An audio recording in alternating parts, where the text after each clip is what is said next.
Capítulo 3. Tradição, tradição. Entrei em meu quarto e, como que magnetizado, fui atraído por aquela grande Bíblia negra. Era a única Bíblia em nossa casa. Mamãe e papai não tinham uma. Eu não sabia de onde ela viera, mas fora desde quando podia lembrar. As páginas mal tinham sido viradas desde a nossa chegada ao Canadá, mas agora orei. Senhor, o Senhor precisa mostrar-me o que aconteceu hoje. Abri a escritura e comecei a devorá-la como um homem faminto que acabou de receber um pedaço de pão. O Espírito Santo tornou-se meu professor. Eu não tinha ideia disso no momento, mas foi exatamente o que começou milagrosamente a acontecer. Os rapazes da reunião de oração me disseram: "Olhe, é isto que a Bíblia diz." Eles não disseram nada. De fato, não imaginava o que havia ocorrido durante as últimas 24 horas. Como é natural, eu também não contei nada a meus pais. Comecei lendo os evangelhos, descobri-me dizendo em voz alta: "Jesus, entre em meu coração. Por favor, Senhor Jesus, entre em meu coração." Versículo após versículo, eu vi o plano da salvação se desenrolando. Era como se eu nunca tivesse lido a Bíblia antes. Oh, meu amigo, minha amiga, ela estava viva.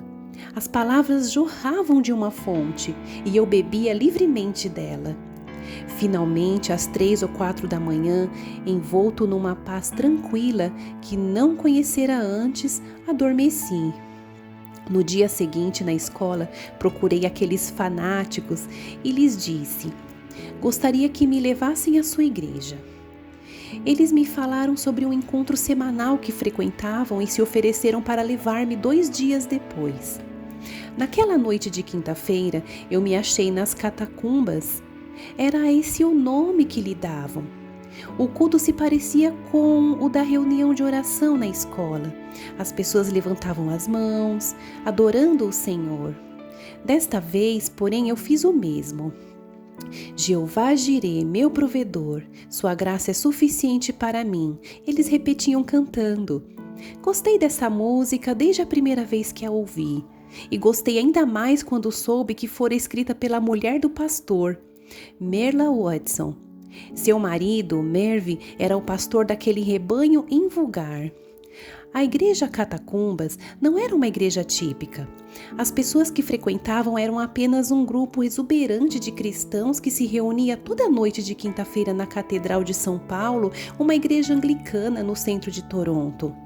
Aqueles dias do movimento de Jesus, em que os chamados hippies estavam sendo salvos mais depressa do que conseguiam cortar os cabelos. Por falar nisso, eu também não sentava na cadeira de barbeiro há algum tempo. Olhei em volta, o lugar estava lotado de rapazinhos como eu.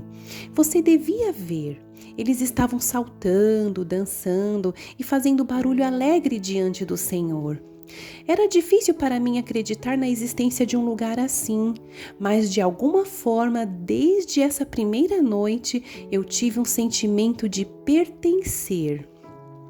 No final do encontro, Mervyn Watson disse: "Todos os que quiserem fazer uma confissão pública do seu pecado, venham para a frente. Vamos orar com vocês enquanto pedem para Cristo entrar em seu coração." Comecei a tiritar e tremer, mas pensei: acho que não devo ir, porque já sou salvo. Eu sabia que o Senhor tomara o controle de minha vida às 5 para as 8 da manhã de segunda-feira, e estávamos na quinta. Você já adivinhou. Dentro de segundos, me vi andando pela nave ao mais depressa que podia. Eu não tinha uma noção exata do motivo que me levara a isso, mas algo dentro de mim dizia: vá para lá. Foi nesse instante, num culto carismático, em uma igreja anglicana, que este pequeno e bom católico de um lar grego-ortodoxo fez uma confissão pública de sua aceitação de Cristo. "Jesus", eu disse, "estou pedindo que seja o Senhor da minha vida." A terra prometida não podia se comparar a isto. Era muito melhor estar onde Jesus estava do que onde ele costuma estar. Naquela noite, quando cheguei em casa, eu me sentia tão cheio da presença do Senhor que decidi contar à minha mãe o acontecido. Não tive coragem de contar a meu pai. Mamãe, tenho que contar-lhe uma coisa, falei baixinho. Fui salvo. No instante, o queixo dela endureceu. Ela olhou fixamente para mim e falou decidida: salvo do quê? Confie em mim, respondi. Você vai compreender. Na manhã de sexta-feira e durante o dia inteiro na escola, no quiosque, em todo lugar que ia, um quadro surgia diante de mim. Eu me via pregando. Era inconcebível, mas não conseguia mudar a imagem. Eis-me ali, usando terno, cabelo cortado e bem penteado, pregando sobre uma tempestade. Naquele dia encontrei Bob, meu amigo estranho que havia certa vez enchido as paredes do quiosque com trechos da Bíblia. Contei resumidamente a ele o que acontecera naquela semana e lhe disse que até me vira pregando. Bob, disse eu, o dia inteiro foi assim. Não consigo tirar de minha cabeça esse quadro de minha pregação em enormes campanhas ao ar livre, em estádios, em igrejas e salões de concerto. Começando a gaguejar, eu continuei dizendo: posso ver as pessoas até onde o olhar alcança. Será que estou perdendo a razão? O que você acha que significa isso? Só pode ser uma coisa, respondeu ele. Deus está preparando você para um grande ministério. Acho maravilhoso. Não tive em casa esse tipo de estímulo. É claro que não podia contar a eles o que o Senhor estava fazendo. A situação era péssima. Minha família inteira começou a me provocar e ridicularizar. Foi horrível. Eu esperava isso de meu pai, mas não de minha mãe. Enquanto eu estava crescendo, ela sempre me mostrara muita afeição, assim como meus irmãos e irmãs. Mas agora eles me tratavam com desprezo como se fosse um intruso que não pertencia à família. Tradição, tradição, diz a música em um violinista no telhado. Se um oriental quebra a tradição, ele comete um pecado imperdoável. Duvido que o ocidental jamais venha a entender a gravidade dessa atitude, e isso não pode ser perdoado. Todos em casa me disseram: Benny, você está desgraçando o nome da família. Suplicaram para que não desonrasse a sua reputação. Meu pai tinha sido prefeito e lembrou-me disso. O nome da família estava em jogo. Peço que me compreenda quando digo que os gregos ortodoxos e os que pertencem a outras ordens superiores da Igreja Oriental são talvez as pessoas mais difíceis de se levar a um cristianismo pessoal. Quando me tornei um cristão nascido de novo, isso de fato os envergonhou. Por quê? Por acreditarem que eles são os cristãos verdadeiros e possuem documentos históricos para prová-lo. São cristãos há mais tempo do que ninguém. Mas este é o problema e fui criado com ele. A sua fé é longa na forma, ritual e dogma, mas curta na unção de Deus. Falta-lhes poder. Como resultado, não tem virtualmente compreensão do que significa ouvir ao Senhor ou ser guiado pelo Espírito. Tornou-se óbvio que para permanecer em minha casa eu teria de calar-me a respeito de Cristo. Nada, entretanto, poderia diminuir as chamas de minha fé recém-encontrada.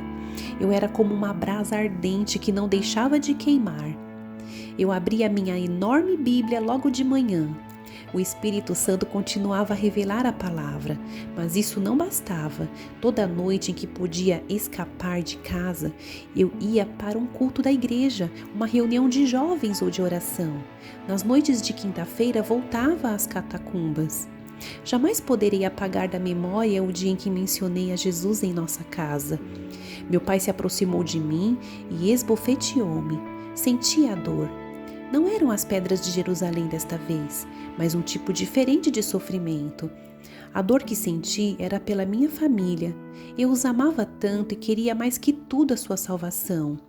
A culpa foi realmente minha. Meu pai tinha me avisado. Se mencionar outra vez o nome de Jesus, desejará não tê-lo feito. Ele rosnou ao ameaçar pôr-me fora de casa. Comecei a falar com minha irmãzinha Mary sobre o Senhor. Meu pai descobriu e seu ódio ferveu novamente. Ele me proibiu de falar com ela sobre coisas espirituais. Até meus irmãos me perseguiam. Eles me chamavam de todo nome em que podiam pensar e até alguns mais vulgares. E isso por muito tempo. Eu orava em meu quarto. Senhor, será que não vão parar? Será que vão te conhecer um dia? As coisas chegaram a um ponto que eu não podia conversar com nenhum membro da família. Não precisei procurar a definição de ostracismo. Eles fizeram minha avó voar de Israel para me dizer que estava louco. Você é um embaraço para o nome da família, disse ela. Não compreende a vergonha que está causando? Meu pai marcou uma consulta no psiquiatra. Papai evidentemente achava que eu tinha perdido a razão. E qual foi a conclusão do médico? Seu filho talvez esteja atravessando uma espécie de fase. Ele vai sair dela. Seu método seguinte foi arranjar-me um emprego que eu me ocupasse a ponto de não ter tempo para aquele Jesus. Ele procurou um de seus amigos dizendo: gostaria que oferecesse um emprego para meu filho Benny. Papai me levou até ao escritório dele e esperou no carro enquanto entrava. O homem era um dos mais rudes, grosseiros e mesquinhos que eu já encontrara. Claro que não poderia trabalhar para alguém assim. Voltei para o carro e disse: papai, eu não conseguiria trabalhar com um chefe desses. Tive pena de meu pai naquele dia. Ele estava no fim dos seus recursos e me disse: Benny, o que quer que faça por você? Pode dizer, farei tudo o que pedir, basta que abandone esse Jesus. Papai, respondi, você pode pedir o que quiser, mas eu prefiro morrer a desistir do que encontrei. Foi uma cena deprimente. Ele se transformou de um pai amigo em um estranho sarcástico. Tudo o que tinha a oferecer era outra torrente de ódio, novas acusações verbais. Durante 1 ano, quase 2, meu pai e eu quase não nos comunicamos. Ele não olhava para mim na mesa do jantar. Eu era completamente ignorado. Tornou-se finalmente insuportável até sentar-me e assistir ao noticiário com minha família. O que restava então? Mas, em retrospecto, posso ver que o Senhor sabia exatamente o que estava fazendo. Minha Bíblia sempre estava aberta. Eu orava, eu estudava, eu me branqueava com uma maná celestial que iria me sustentar nos anos subsequentes.